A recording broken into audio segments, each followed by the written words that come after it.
Has your brain ever wondered what the parts of the brain are and what are their functions? Well, that's basically what we're going to talk about in this video. So what you're looking at is a section of your brain. And to make sense of this, let's say you could see someone's brain from the top. Then you would be able to see the two hemispheres like this. Don't worry, this is not a brain, this is just a walnut. It looks very similar to the brain. But let's say these are two hemispheres. Now, imagine you cut this walnut, and then you look at the inside side of this one. Then you would see something like this, right? The inner side of one of the halves.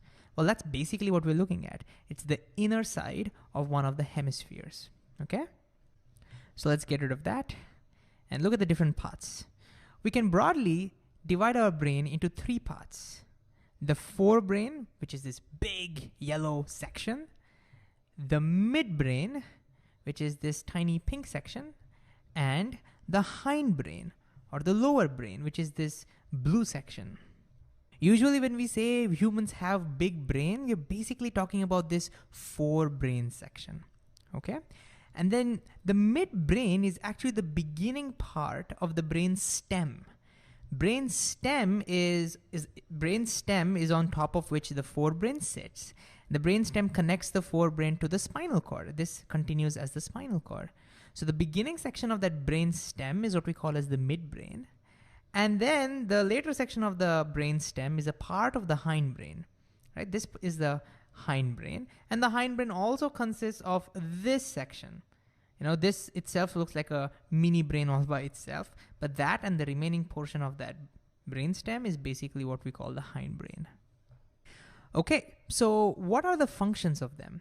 Before we get into the details, to get a broad sense of what these parts do, we can think that the forebrain is responsible for all the voluntary functions, and the midbrain and the hindbrain together are responsible for all the involuntary functions. So when I say voluntary, think about all the actions that you carry out consciously by thinking about them, like to take a walk, or maybe to talk to someone, or decide to watch this video about brains. So all of that is from your forebrain. And of course, we'll talk more details about that in a second. And when I say involuntary functions, there are some functions that are happening in your body which are not in control, which you're not in control of. For example, your heart beating, or maybe your digestion. You're not in control of those, right? So those are mostly taken care by your midbrain and the hindbrain. So how do we remember which part does which? Well, the way I like to think about it is I remember that what makes humans special is their big brain, big forebrain. And I remember that we have this amazing intellectual ability, right? Our intelligence. So forebrain gives us our intelligence. So it's because of that I can do all my thinking and all my decisions, and also I can walk and talk because of this. So that's how I basically remember forebrain controls voluntary actions. With this in mind, let's look at the functions and the parts in a little bit more detail. So let's zoom out a little bit, and I've made some space so that we can write more parts. So let's start with the forebrain. If you look at the forebrain, you can again kind of see two sections of it. The outer section, which contains a lot of folds, and the inner section. Let me shade that inner section a little bit darker so we can identify that. So the outer section, right, this big giant outer section, it's called the cerebrum. The cerebrum. This whole outer section, which I have colored with light yellow, is the cerebrum. And we're not going to look at further parts of that, okay? So that's the outer section for us. If you look at the inner section, we're going to look at three parts of the inner section, okay? One part, which is over here. So let me put an arrow mark like this. Then one part, which is a little below that, which I'm going to write over here somewhere. Okay, wait a second. Yeah, let me write that over here.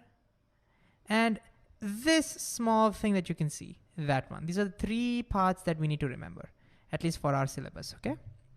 So this one, you know what we call that? That is called the thalamus. Let me use this color, okay. It's called the thalamus. And these are all Greek names, okay? So it will not make sense to us.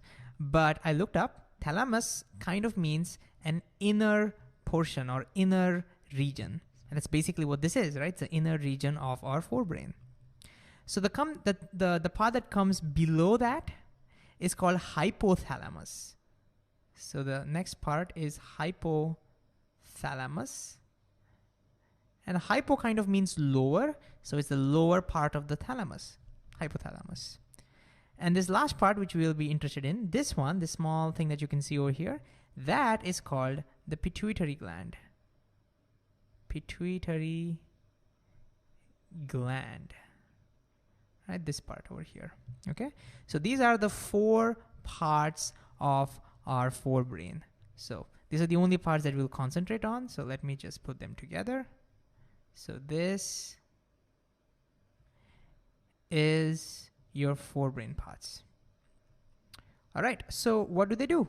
What are their functions? We don't have to look at the individual functions. We don't have to do that. But the forebrain as a whole, what does it do? Well, one of the things, like we already said, voluntary functions, but again, let's dig a little deeper. What does it do? Well, one of the things that you can think of is thinking, right? And when I say thinking, I'm including a lot of things over here because there's not much space.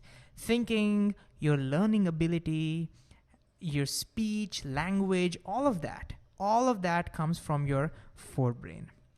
But what else? To think about what else your forebrain can do, take a look at this picture. The reason you're able to see this is because of your forebrain.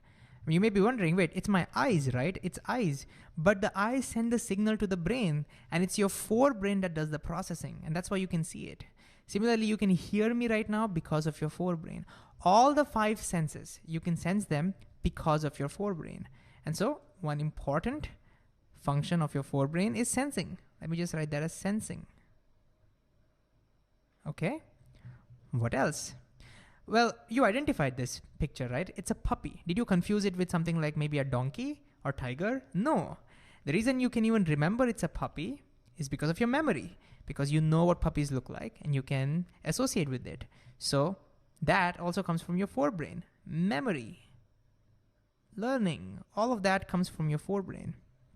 Now, when you looked at this puppy, some kind of emotion came in, right? Like you may have felt, oh, what a cute puppy. You may have felt happy looking at it.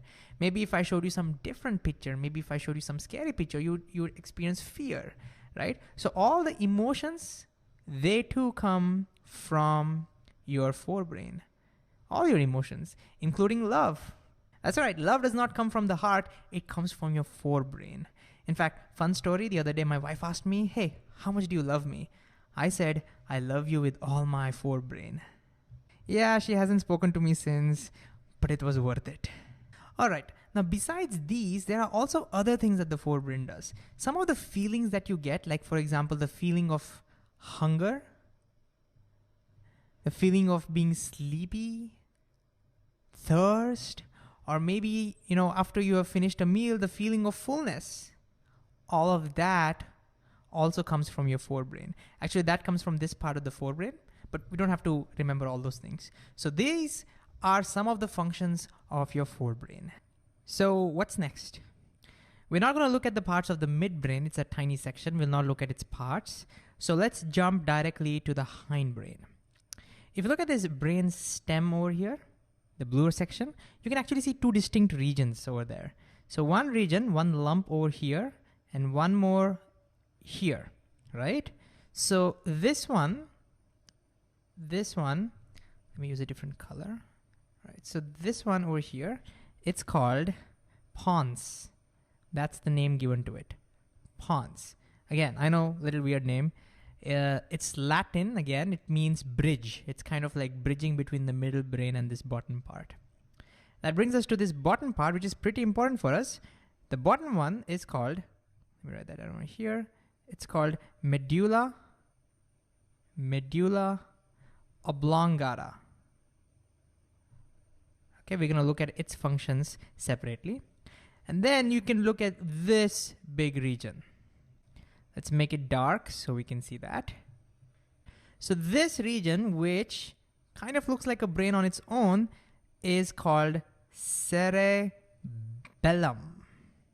Do not confuse that with cerebrum. Cerebrum is the biggest part of our brain. cerebellum. That's the name given to this. So these three regions are going to be the part of our hindbrain. So these are hindbrain. And since we're not going to look at the parts of the midbrain, this is it. This is all the parts that we need to remember. So again, what are the functions of the hindbrain? We already saw it's involuntary, but let's look at the individual one. Let's look at medulla oblongata and the cerebellum. These two are important for us. So what does the medulla oblongata do? Well, again, it controls most of the life-giving involuntary processes. Okay, so we'll say life-giving involuntary processes. I'll just write involve, okay? Involuntary processes. That means these are the most essential for life, like your heart beating, your breathing, digestion, all of those essential things are taken care by your medulla oblongata. Along with that, it also controls some of your reflexes. Now, if you've studied about reflexes before, you may be wondering, hey, isn't that controlled by your spinal cord? Yes, some of them are controlled by the spinal cord, but some of the reflexes, like your sneezing, coughing, those are controlled by your medulla oblongata, all right? The idea is the reflexes are not controlled by your thinking part of the brain. None of the reflexes are controlled by the forebrain. That's why they're even called reflexes. But the medulla does control some of your reflexes as well. So these are the two major functions of the medulla. Okay, what about the cerebellum? It's getting a little crowded. I hope you can see them apart. So again, I'm going to put some division over here. Anyways, so what does cerebellum do? Well, cerebellum also has some involuntary functions, but it's a little different. One of its function is to maintain balance. Balance. Now, what I mean by this is, if you want to do even the simplest of the simplest tasks, like walking or maybe holding a cup, these things requires careful calculation, coordination. You have to think about where the gravity is and all of those stuff. Right? If you try to build a robot, it's then you actually see how complicated those things are. But we do it with ease. That's because of our cerebellum, because it is the one that maintains balance. And along with that, another major function is motor memory. Motor memory. What's that? Well, think of riding a bicycle. With the first time when you were trying to learn the bicycle, you were using a lot of your forebrain. You were learning. You were learning to get balance. You were learning how the pedal works. You were learning maybe how to do the tring and everything. All those things you're learning. But once you learn that, once you have done enough practice, now when you want to ride your bicycle, you don't even think about it. We say it has become our second nature, right? All of things happen automatically. How? It's the cerebellum. That's what we call as motor memory. Another example could be, let's say when you're typing on a keyboard, if you have enough practice, you don't have to look down anymore. You don't have to worry about which keys are where. It just automatically happens. Motor memory. So all those things are controlled by the cerebellum. And you know how I can remember this? I remember this by remembering that, when people drink alcohol, it's their cerebellum that gets affected. Think about it. If your cerebellum gets affected, your balance gets affected. And that's why people who are intoxicated, they can't balance themselves. They will be walking funny and everything. They may no longer be in a position to ride a bicycle. This is actually one of the reasons why we say don't drink and drive, because your motor memory gets affected. So even the most basic things that usually we think it's easy for us to do, like while driving, that gets affected. All right, so that's how I remember the functions of the cerebellum. All right, so finally you may be wondering, what about the midbrain? So this is our midbrain, right? We're not going to look at the parts of the midbrain. Midbrain also controls some of the involuntary functions. For example, when you shine light in your eyes, your pupils become smaller. That is controlled by your midbrain. So the midbrain also controls some of your involuntary functions, but we're not going to look at that. And this is pretty much it for us. Now, since this screen itself contains the entire summary, why don't you try pausing the video and then revise and then see if you can recall all the parts and the functions without looking.